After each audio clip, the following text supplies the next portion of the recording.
अजित पवार मस्साजोग गावात आलेले होते आणि यावेळी अजित पवारांनी थेट त्यांच्या कुटुंबियांशी संवाद साधला, तिथून निघून गेले. मात्र आमच्याशी संवाद साधला नाही असं देखील गावकऱ्यांनी माध्यमांसमोर म्हटलेलं आहे. धनंजय मुंडेंवर कारवाईची मागणी यावेळी गावकऱ्यांनी केलेली आहे. मस्साजोग ग्रामस्थांनीच अजितदादांसमोरच घोषणाबाजी केली आणि महिलांची मागणी होती की अजितदादांनी येऊन आमच्याशी संवाद साधायला हवा होता. या संदर्भात ताजे अपडेट देत आहेत आपले प्रतिनिधी विष्णू बुर्गे. थेट जाते विष्णूंकडे.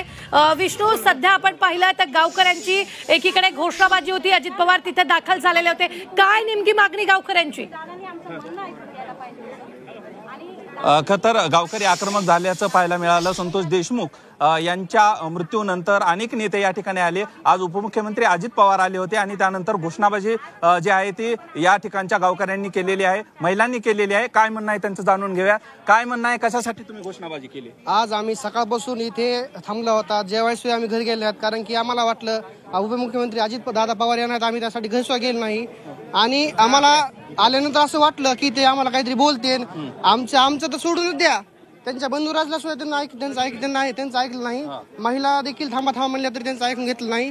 ते आले की फोनवर सुरू होते, त्यांना कुणाचंही काही ऐकून घेतलं नाही. मला तर वाटतं त्यांची एक फॉर्मॅलिटीचा शब्द आहे ना, त्यासाठी ते येऊन गेले. तर बाकी मला वाटतं की त्यांचं काहीच, ते मुंडे साहेबांचा आणि वाल्मीचा आवाज दाबण्यासाठी आले. अनेक काही गावकरी आहेत, त्यांच्याकडून जाणून घेऊया कशामुळे घोषणाबाजी केली, काय म्हणणं होतं तुमचं? या ठिकाणी अजितदादा हे पक्का असतो किंवा अजितदादा हा कामाचे माणसं आहेत, या हिशोबाने गावकरी त्यांच्याकडून खूप अपेक्षा होती.